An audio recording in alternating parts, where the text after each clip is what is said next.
তো শ্ৰদ্ধা ৰাইজ স্বাগতম জনাইছো বি ব্লগ চেনেলৰ অন্য এটা নতুন ভিডিঅ' লৈ বহুত দিন মূৰত মই এটা ভিডিঅ' বনাব ওলাইছো যিহেতু মই আছো বৰ্তমান চেন্নাইত আৰু ডাইৰেক্ট চেন্নাইৰ পৰা ভিডিঅ'টো ষ্টাৰ্ট কৰিছো কেনেকৈ চেন্নাই আহিলো ক'ৰ পৰা কেনেকৈ গতিকে ভিডিঅ'টো বলক আৰম্ভণিৰ পৰা আৰম্ভ কৰোঁ তাৰ পিছত ষ্টাৰ্ট কৰি আছো চেন্নাই আৰু এনেকৈ গুৱাহাটী এয়াৰপৰ্ট পাই গ'লো অনলাইন টিকেট যিহেতু লৈছিলোঁ মই এতিয়া বৰ্ডিং পাছ ল'বৰ বাবে ইয়াত লাইন পাতি আছোঁ আৰু ফাইনেলি বৰ্ডিং পাছটো লৈ ল'লোঁ আৰু ধুনীয়াকৈ এতিয়া যিহেতু ফ্লাইট টাইম অলপ লেট আছে চ' এনেকৈ অলপ ৰেষ্ট লৈ আছোঁ আৰু আমাক এতিয়া বাছত উঠাই লৈ গৈ আছে যিখন প্লেনত আমি যাম তালৈকে লৈ গৈ আছে আৰু এইবিলাক এনেকৈ আছে আৰু থাকিবই আৰু ষ্টেচনত আৰু এইফালে এইখনে আমাৰ এয়াৰ ইণ্ডিয়া এইখনতে আমি এতিয়া যাত্ৰা আৰম্ভ কৰিম আৰু ধুনীয়াকৈ বহি চহি ল'লোঁ আৰু এনেকৈ মেঘৰ মাজেৰে আহি আমি কলকাতা চহৰ পালোঁ যিহেতু আমাৰ কানেক্টিং ফ্লাইট কলকাতাৰ পৰা যাম আমি চেন্নাই আৰু তলফালে চাওক এইখনে কলকাতা চহৰ ওপৰৰ পৰা আমি লেণ্ড কৰিম আৰু ইয়াত আৰু ফাইনেলি এনেকৈ কলকাতা এয়াৰপৰ্ট আহি পালোঁ ইয়াত 7টালৈকে থাকিব লাগিব তাৰপিছত যাম আমি চেন্নাই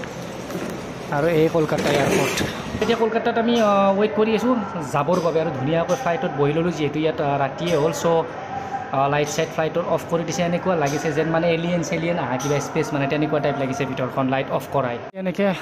চেন্নাই এয়াৰপৰ্ট আহি পালোঁ ৰাতি 9:30 বাজিত প্ৰায় মাথা চাথা একদম বেয়া লাগি গৈছে বহুত টাইম আছোঁ দুখন ফ্লাইট চেঞ্জ কৰি বহুত বেছি বেয়া লাগে মাথা আৰু ইয়াত আমি এতিয়া লাগেজটো লৈ ল'ম আমাৰ বেগবিলাক আহি আছে এইফালে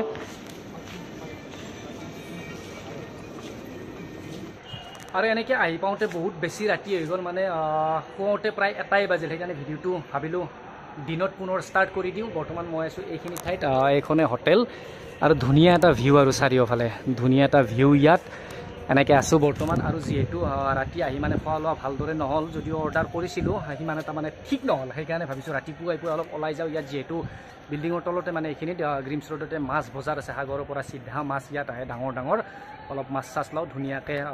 ভাত চাত খাই লওঁ আৰু তাৰপিছত অলপ ওলাই যাম ফুৰিব আৰু এইখিনি ঠাইতে মই আছোঁ এইফালে কিবা মেট্ৰ' মানে ট্ৰেইন যোৱা লাইন এটা বনাই আছে সেইবাৰ আহোঁতে ইয়াত মানে কামবিলাক ষ্টাৰ্ট হৈছিল মাত্ৰ 9 মাহ আগত আহোঁতে আৰু ধুনীয়াকৈ ইয়াৰ পৰা ইয়ালৈকে এনেকৈ মেট্ৰ' নেক্সট টাইম আহিলে চাগে দেখা পাম এইফালে মেট্ৰ' ট্ৰেইন চলি থকা বলক এতিয়া মাছটো লৈ লওঁ আৰু এইখনে মাছ বজাৰ মানে ৰাতিপুৱা হ'লে এতিয়া মাছ পাই দিনৰ 12টামান বজালৈকে একদম ডাঙৰ ভৌকা বহুত বিভিন্ন ধৰণৰ মাছ সাগৰীয়া মাছ আহে আৰু ইয়াত আমি ধুনীয়াকৈ ডাঙৰ ভকুৱা মাছ লৈ ল'লোঁ এতিয়া ভাত বনাব লাগে আৰু খাব লাগে আৰু ধুনীয়া সাগৰৰ ডাঙৰ ভকুৱা মাছ আনি মজাকৈ ভাত তাত খাই ল'লোঁ এতিয়া অলপ বাহিৰত ওলাই আছোঁ ইয়াত এটা বহুত টেষ্টি বস্তু পায় যিটো মানে পেটটোও বহুত বেছি ভাল কৰে মোৰ আগতেও আহিলে খাইছিলোঁ মই আদা আৰু নেমুৰ মানে এটা জুচ বনাই বহুতে বেছি টেষ্টি আৰু বহুতে বেছি উপকাৰী সেইকাৰণে ভাবিছোঁ এটা আদা আৰু নেমুৰ জুচ খাই লওঁ বলক এতিয়া এইফালেৰে আমি গৈ আছোঁ এই গলিবিলাক বাৰু আগতেও দেখিছিল এইবাৰ কিন্তু ধুনীয়া ঠাই মই ফুৰিম গতিকে ভিডিঅ'বিলাক একদম ধুনীয়াকৈ চাই থাকিব স্কিপ নকৰাকৈ এতিয়া বলক জুচটো খাই পেটটো ঠাণ্ডা পেলাওঁ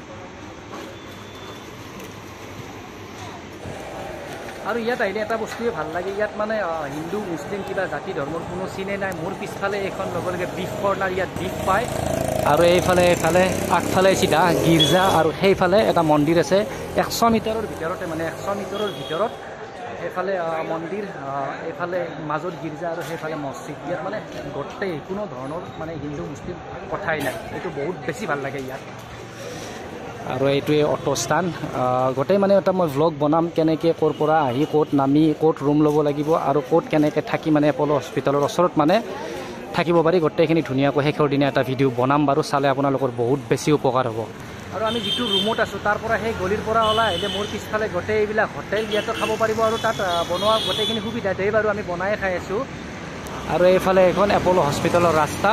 সেই বৰ্ডখন যে আছে এনেকৈ হস্পিটেলত যাব পাৰি এইফালেৰে আৰু বাৰু এইটো ঘৰৰ পৰা অহা আৰু ইয়াত থকা কেনেকৈ কি কৰিলোঁ এইখিনি বাৰু এটা চিম্পুল ব্লগ বনাই দিলোঁ নেক্সট ব্লগটো আহি আছে এটা ধুনীয়া ঠাইৰ পৰা এটা একদম ধামাকেদাৰ ব্লগ এটা আহি আছে তাৰপিছত নেক্সট ধুনীয়া ঠাইৰ পৰা ভাল ব্লগ আহি থাকিব একদম চেন্নাইৰ পৰা গতিকে যদি চেনেলটো ছাবস্ক্ৰাইব কৰা নাই ছাবস্ক্ৰাইব কৰি ল'ব